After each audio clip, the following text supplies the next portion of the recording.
Hello, hello, and welcome to episode 49 of Triumph Beyond Trauma. I'm so thrilled to have you here as I am each and every week. I'm especially excited to share this episode with you. I've already told numerous people about it because I know how impactful it is going to be. Today, we're joined by the remarkable Alice Stevenson. Alice began her career with the New South Wales Police Force in 2012 after earning her bachelor's degree in forensic biology from UTS. Over a decade, she served in various challenging roles, including at King's Cross LAC, the Metropolitan Crash Investigation Unit, and Western Sydney Crime Scene. In 2022, Alice was medically discharged due to PTSD, giving her first-hand insight into the complexities and stresses of the medical discharge process.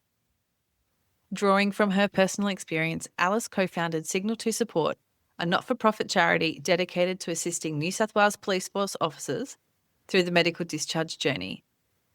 Their mission is clear. Their overall aim is to make officers' recovery a priority and not an afterthought. Whether you're currently navigating the discharge process, have already transitioned, or simply want to better understand the challenges your colleagues might be facing, this episode is for you. It's packed with practical advice, lived experience, and the kind of support that can make all the difference. So settle in. And if someone comes to mind while you're listening, trust that nudge and send this their way. They will absolutely thank you for it. Welcome to Triumph Beyond Trauma, the podcast that explores journeys of resilience and hope.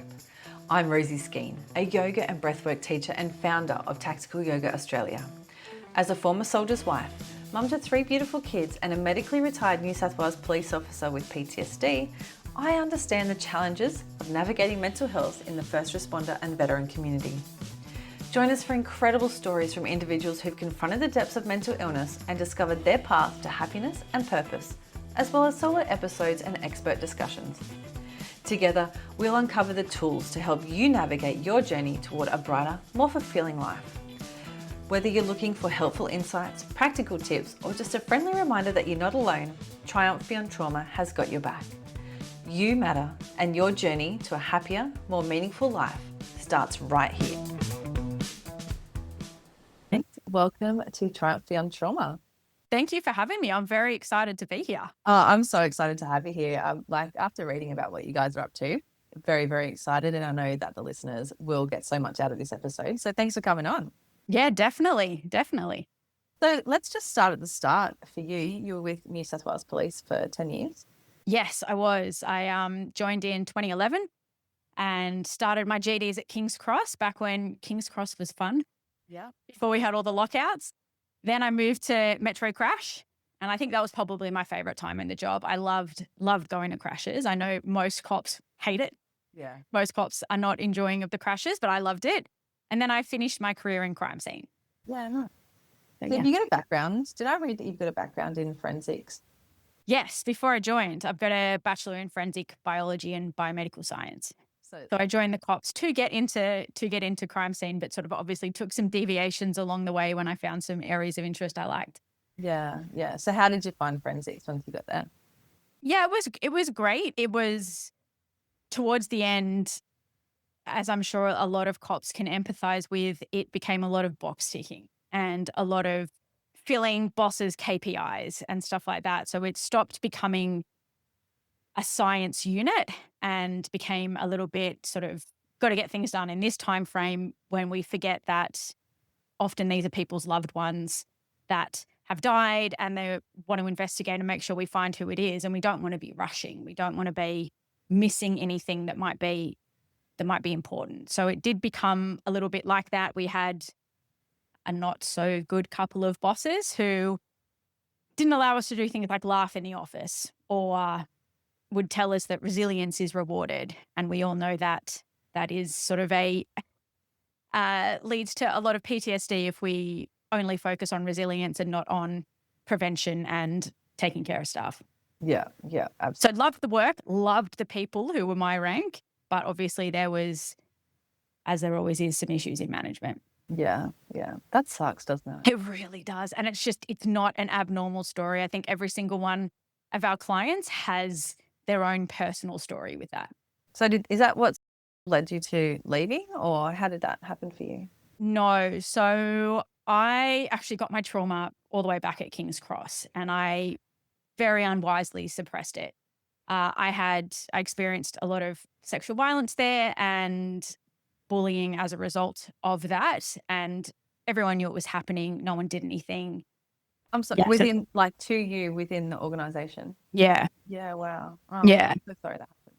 Yeah. Wasn't ideal, but I obviously repressed it to get to crime scene because that's where I wanted to go. And then when you're in an environment where it's unsupportive, there's obviously a lot of research saying that cops can deal with anything until management is unsupportive. And that's when mental health falls apart. And that was exactly what happened to me. And unfortunately, all of those things I'd suppressed and tried to ignore all came flooding back in. And I had a wee little mental breakdown and just knew the second that happened that I couldn't walk back into the office. Wow, that's so intense. It was a lot. It was a lot, but good things come from bad things. And it's taken a little bit of time to find the good thing, but now I definitely have. Yeah, yeah, I totally agree. Like there can be a lot to learn through trauma and coming through it. And I mean, Agreed. from what I know about you, you sound like me that you want to use what you've learned to help other people. 100%. We don't want others to have to go through what we went through, or if they obviously some people are going to go through it, we can do what we can to minimize some of the symptoms as best that we can. So you are the founder, Signal to Support. Yes. How did it come about? So I remember when I was going through the medical, so I'll just quickly, I probably should say what we do. Yeah. We help police through the administrative portion of the medical discharge process. And I remember when I was going through it, I was like, why am I dealing with so many organizations and no one's talking about it? And it feels like it's compounding. Some things I wasn't told. I wasn't told my pay was going to go down. Yeah. So that was a shock. And I was like, there has to be something better. And this can't be an experience that is just me. This can't be just happening to me. So I sort of talked to some mates and they were like, yeah, same thing. We experienced the same thing. So I'm a bit of a deep diver. I love a good deep dive. Yeah. So I looked in and was like, do we have scientific data to support what we're feeling? Because sometimes anecdotal evidence isn't enough to change things. And they did. So Beyond Blue did the biggest national study into emergency services mental health. Yeah. 75% said that the process made their mental health worse. 75% said they were unsupported and treated unfairly. So they're like already scary stats. Nobody should be feeling like that when they're going through the most acute stages of PTSD. And then on top of that, there was a Senate inquiry in 2019, which found that the effects of this process on a person already suffering cannot be understated. And the only police force that did not attend that Senate inquiry was the New South Wales Police. So that kind of showing you how not much is being done in the area. So I kind of just went, well, stuff it, I'll do it. Yeah. And that's how sort of Signal to Support got started. I just decided that I would do it, and that would be part of the journey. Yeah, that's amazing. It's that thought process is so much like mine. It's like, well, if no one else is doing it, I'll just do it. Like, I feel like we both have that same mentality of like, well, yeah, I'm going to do it. yeah, needs to be done. So what are some of the challenges that you personally faced during med discharge? I think the best way I can describe it as it just felt like I was drowning. You know, everything kind of happened so quickly for me, like, because I had that kind of snap breakdown. I felt like I was drowning anyway. I obviously never experienced those very acute symptoms of trauma. And I just didn't know what was going on. No one was telling me. My case manager at EML, I told her about the sexual violence and she was like, well, can you prove it? And I was like, oh, okay. Some colorful words were had during that conversation. And I don't remember a lot of it because your memory's shot. You don't have any form of short-term memory. And I just felt like no one was telling me what I needed to know. I was having to follow up everything. And I say in inverted commas, I was lucky because I was still capable of doing that, but so many people aren't. Yeah. And so I just felt like I couldn't recover. There was just no space for recovery until I got out. And that's when I could actually finally recover from the trauma and sort of actually address it properly. But during it, I didn't know what was happening. I had no idea what was happening. And I couldn't keep anything inside my brain for any period longer than about an hour. Yeah. It's like it's got these like little drain holes, right? And the information comes in and then just dissipates and goes. But what you just said there about not knowing and feeling like you're drowning and going through all of that process. And then once you got out, it's so much better. And I've had that conversation with so many people. It's like there's points that I can remember during my process being medically discharged. So I just didn't have to deal with the police anymore. It's one less thing that I had to deal with. Yeah. And even though it's really sad, because, you know, like you, I really like the job, it just wasn't very supportive. And so that's a great weight off your shoulders. And then getting XYZ ticked off the list. And every time something's finalized, you can just breathe that little bit better. Yes. But sometimes you just don't know what those things are that you have to tick off the list, right? That's it. That's it. And then like, have you done this thing? And I'm like, I don't know. I don't even know what the thing is. What is that? Hang on, let me Google that. Yeah. And like, so it's just like even the forms. Yeah. Like the forms are like, how much is your pay? I'm like, I don't know. I can't access the SAP system anymore. And it's things like that where you're like, I don't have an answer and no one can help me. Yeah. But once all those boxes are ticked and you pass that last day of service, although that's rough, it's also like, okay, it's done. I can now work forward as opposed to sort of sitting stagnant in that area. Yeah. One of my clients called it the discharge waiting room. Yeah. Waiting for that to come through. She's like, I just feel like I'm in this eternal waiting room waiting for someone to tell me something. Wow. So we've talked about the challenges. How to signal to help officers in the medical discharge process deal with that stuff? So we will basically walk them through the administrative process.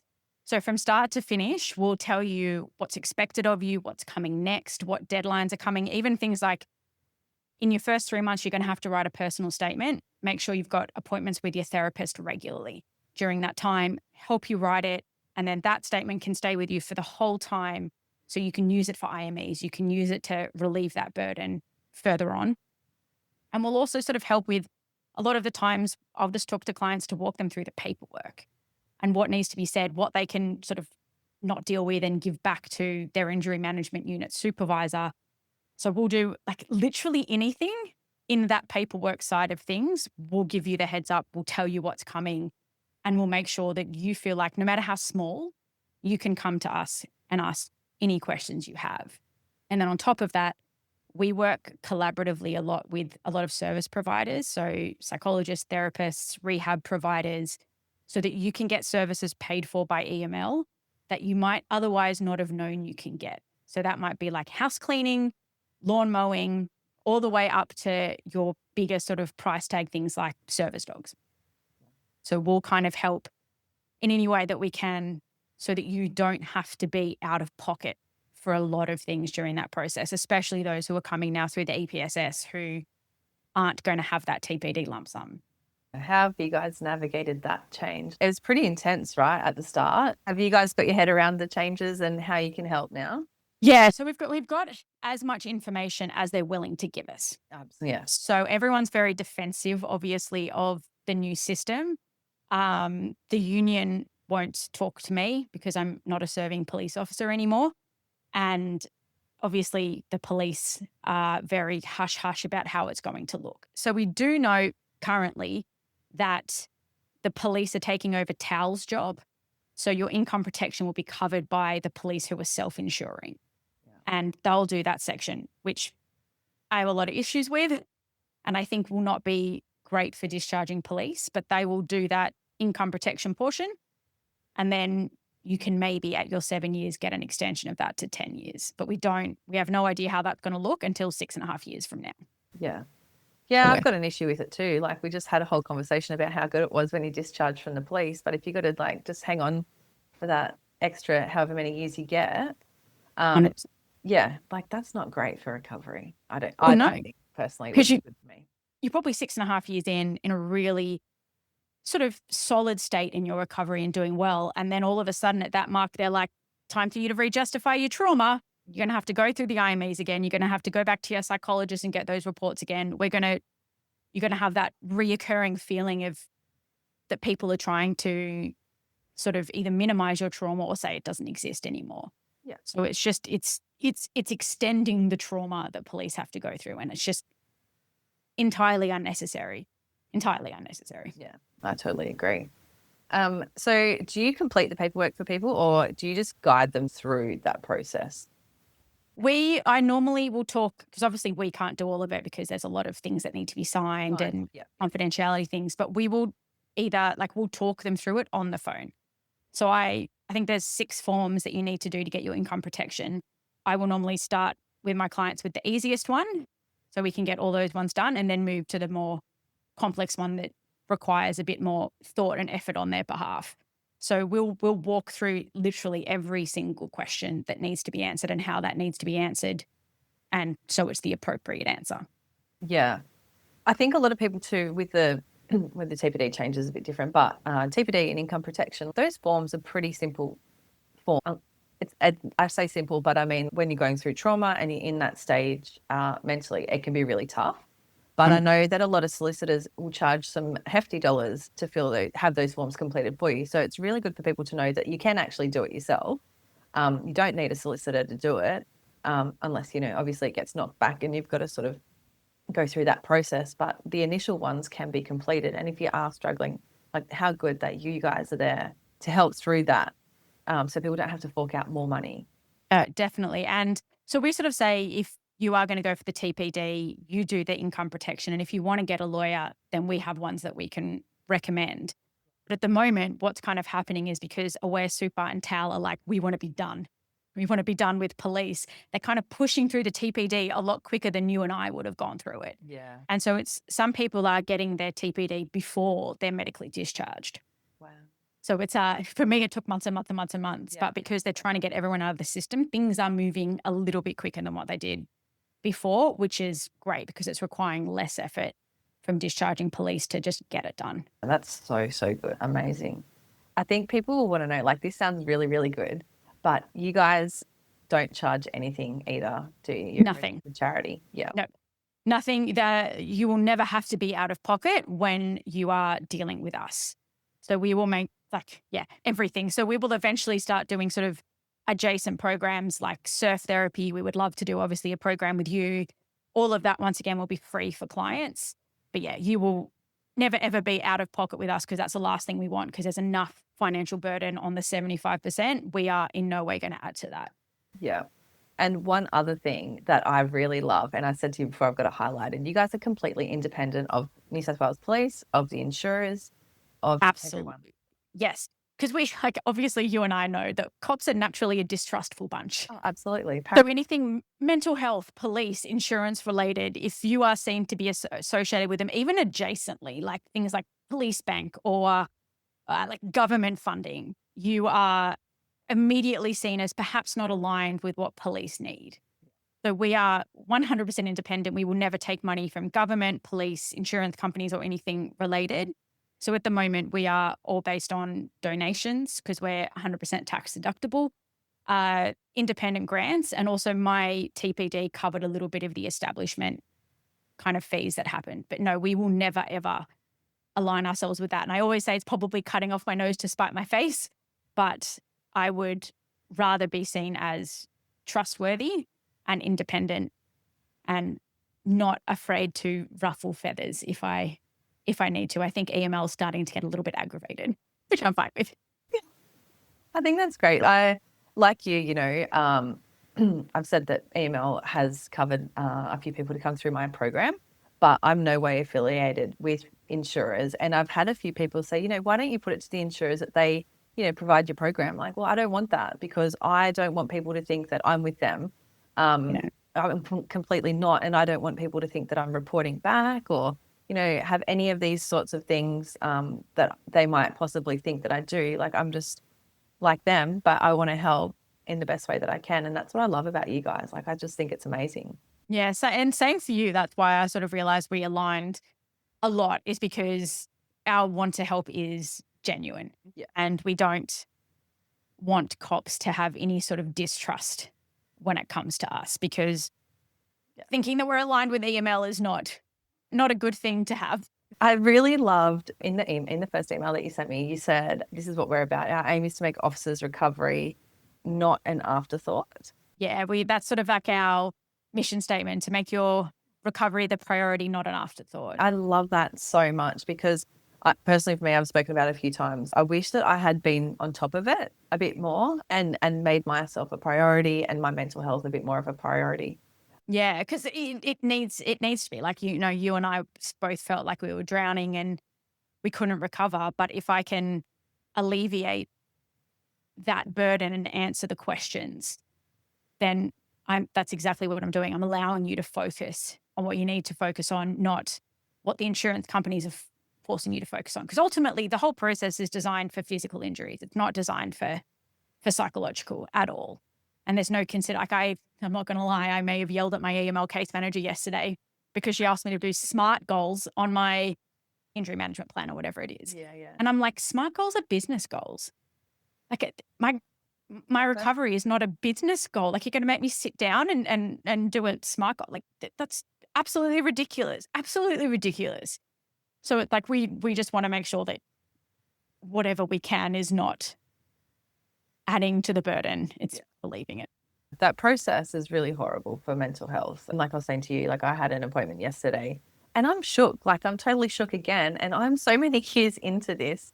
It's so hard to navigate and just keep dealing with all the pressures of what you have to do and go through. So again, like I can't say it enough. Like I'm so glad that you guys are around for people now because I'm sure it's something that you wish you had and I wish I had. Definitely. So, like, Definitely. So great. Because the IMAs are awful, which is obviously what you had to go through. And we're preparing with we prepare with our therapist an IMA sort of fact sheet about what you need to know, because there's different IMAs. There's ones for services, ones for percenting capacity, and each one has regulations and rules behind it that you're not told about. And yeah, because we also say, like, we're here to even the playing field. So if they're going to run these IMAs and they're not going to tell you what they're based on, we will. So you go in with the most information. It's so hard, right? Because there's no information within the cops that I found when I left about anything to do with anything about leaving. But the insurers and solicitors are pretty good, but they have all the information.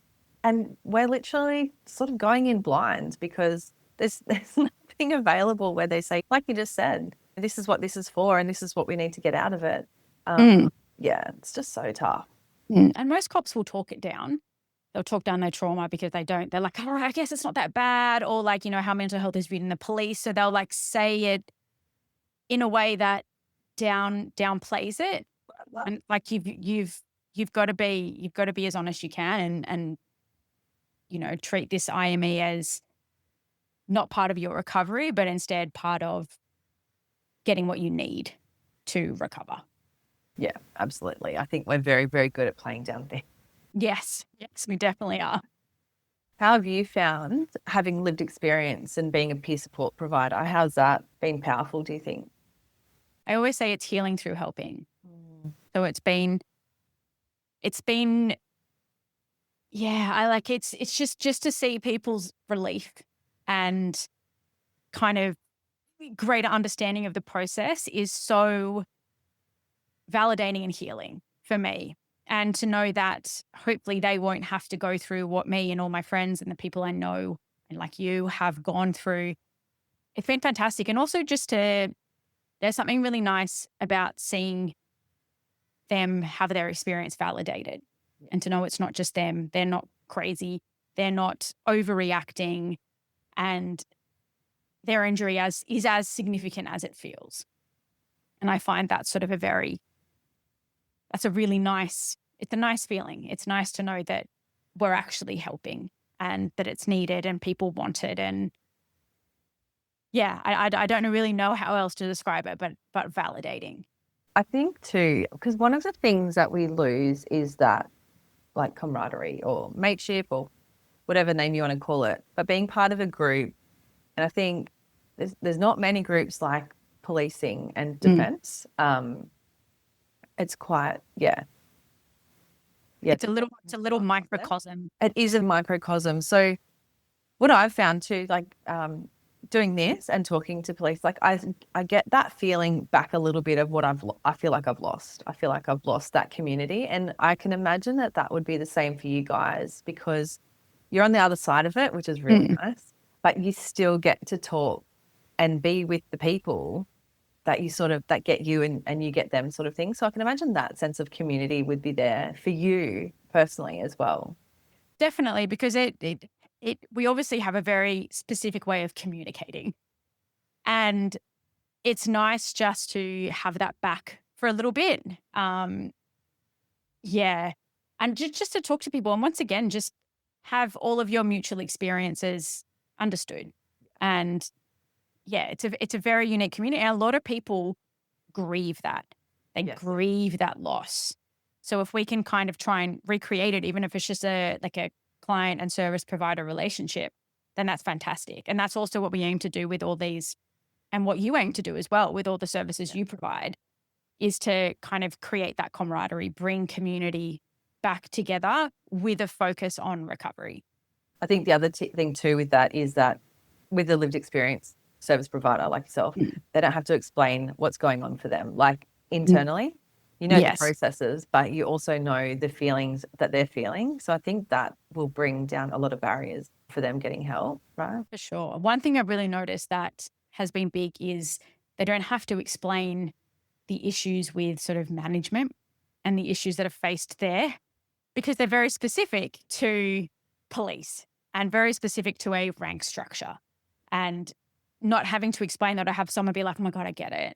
Here's sort of my experience as well, is very, very, very validating. And I try and explain to them, because sometimes a lot of people don't realize that that situation creates what's called moral injury. And that injury is so significant. They're trying to advocate to put it into the diagnostic manual for psychological injuries. And it has the biggest prevalence of suicide. So people want to try and downplay that and be like, oh, it's just management. And we can come in and say, it's not. It's a genuine injury that they've caused, which is compounding your PTSD. And I think that also having the ability to relate to that as well. And also for like me personally to get a little bit of validation as well sometimes and have a little bit of a rant is nice also. Have you guys been around a few years now? Oh no, we're relatively new, to be honest. So it was only last year. So we weren't going to launch as quickly because we wanted to get a few more things in place. But when the EPSS was announced, we were like, we can't stay silent. We need to launch and try and do what we can to advocate against it. But unfortunately, we just didn't have enough time. They didn't give you, I think it was like a month or so. Yeah, it was like 5. And by that point, legislation was already being changed and adjusted. So we didn't even have enough time to get into government to advocate for police. Yeah, wow, that's so fast. Yeah. Oh my gosh, because I was going to ask you, have you seen a change in help seeking from police? I guess even since you were in, I feel like I have in the last couple of years, I feel like police are becoming a little bit more okay with asking for help, because I think that's one of the other things is that because we're the ones that always have to have it together, be the helpers. Have you noticed a change in police asking for help or coming to you guys? Yeah, I think so. And I think the more we sort of establish trust and people kind of refer onwards and know that there's safe help, more and more people are definitely coming forward. And I think more and more people are becoming frustrated with the system and how it's all working. So they are happy to accept the help that maybe before they would. Yeah. So it's definitely the case. And we do a lot of work with inpatient psychiatric wards. And even there, you kind of see some people be like, do I want to ask the question? And then they just come and do. And it's really good to see that they'll put that barrier down so they can get exactly what's needed, because the help we provide will ultimately make everything easier. We hope. Yeah. And it seems to be working so far for all our clients. So I'm stoked.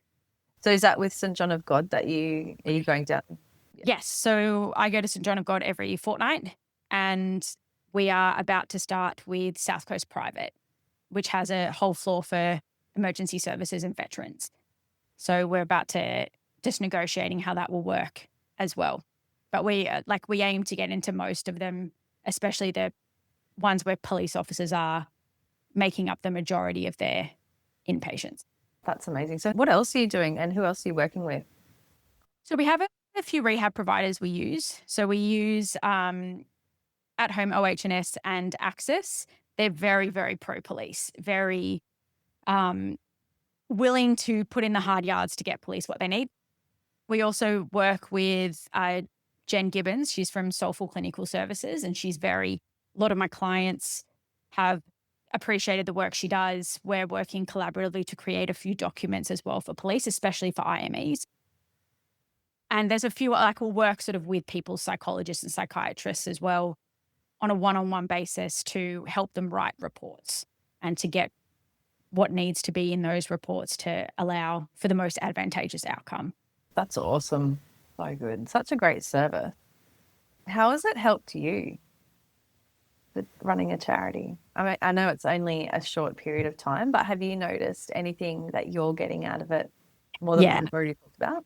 A sense of purpose, that direction again. And like, I'm a nerd. I like looking into things and deep diving, and it's given me that outlet to find the little nitty gritty details of each part of the process, or to look into each person's individual circumstances and really get into those sort of tiny little details. So for me, it's allowed that sense of purpose and for me to be a little bit nerdy in some areas. So that's been fantastic. And for a long time, it's also just helped me get out of bed. Yeah.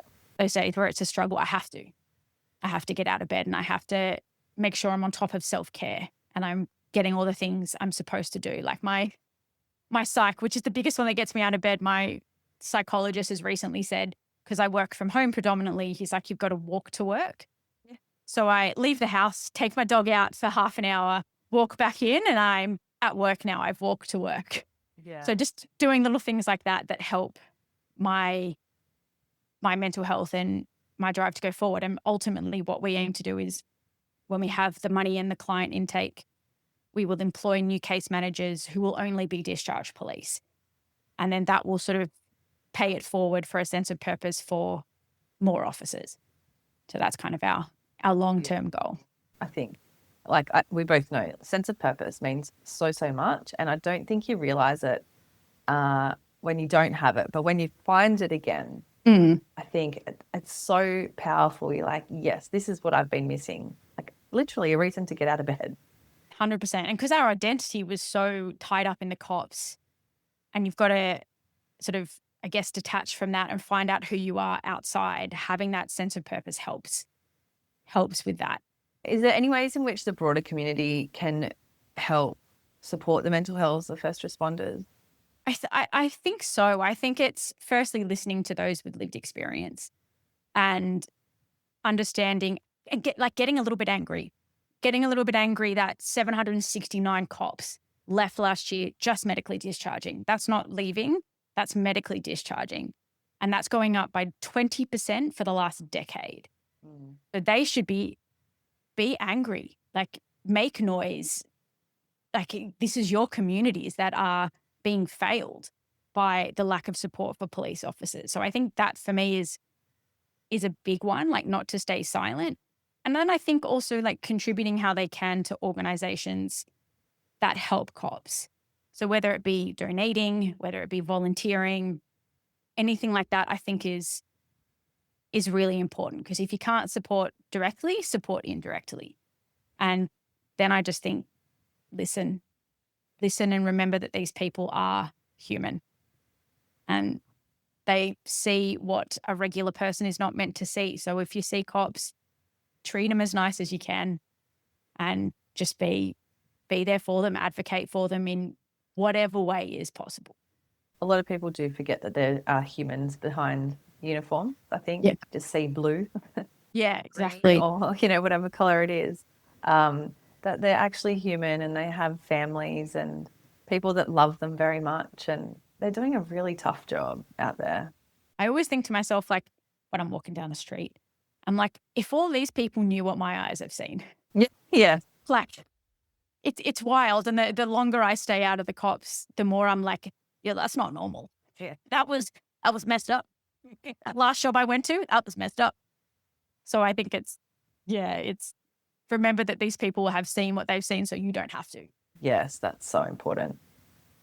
What's coming up for you guys? Like, what are your goals and hopes and plans for the future? So obviously our plan is for expansion, just to make the charity bigger and to reach more people. Like it's obviously for us, it's a slow burn because we don't want to go to police or insurance companies to be recommended. So it's very much word of mouth or sort of being told by trusted providers that we're available.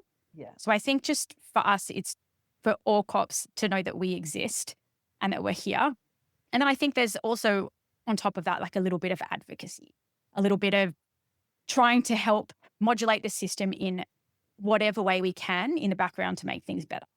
So it's kind of that twofold kind of option. So we expand to help clients. Eventually, years down the track, we would like to expand to all emergency services.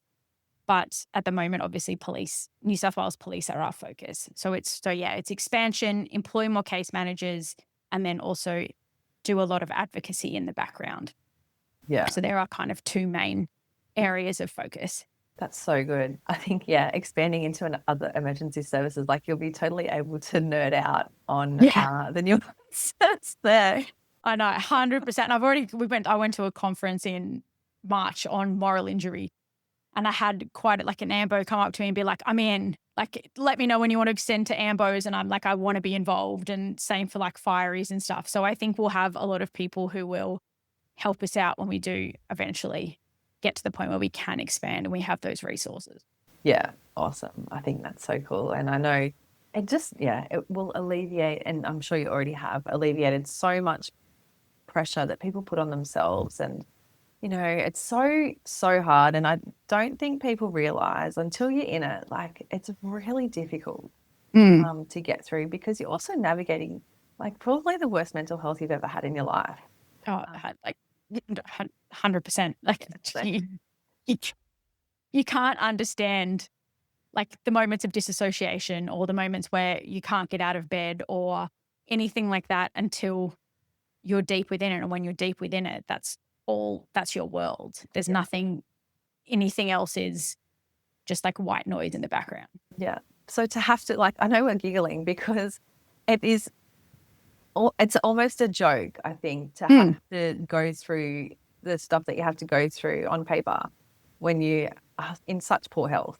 And that's why I think it's amazing that you guys are around. I think you're doing just wonderful things. So thank you on behalf of everyone. I appreciate that. Ultimately, we just want to level the playing field and get cops out as the least amount of damage possible. I think a big one for us as well is all of our clients are in different stages of their journey. Some don't want to talk to another person. They're done communicating. So you can text us, you can call us, you can email us. It's however you choose to communicate, whenever you choose to communicate.